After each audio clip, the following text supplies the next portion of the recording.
Times of crisis put pressure on research systems. Decision makers and the public expect researchers to speak with a clear voice and offer solutions. For this reason, public engagement in research should be a priority.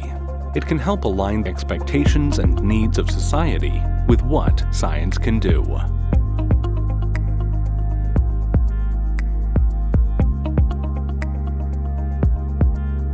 This year's event builds on 2021 high-level workshops discussions on research culture. Ethics and integrity play an important role in framing the interactions between the scientific community and the wider public.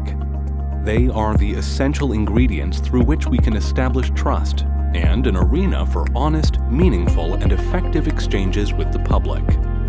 On the 23rd to the 24th of November, Science Europe High-Level Workshop will bring together the perspectives of Science Europe member organizations, ministerial representatives, researchers, citizens, and organizations to address the interface between public engagement and research ethics.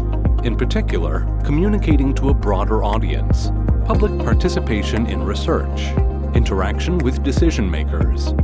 The event aims to build a more ethical dialogue between research, policy development, and society.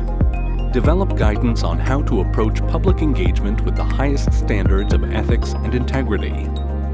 Contribute to the implementation of the ERA policy agenda, bringing science closer to citizens.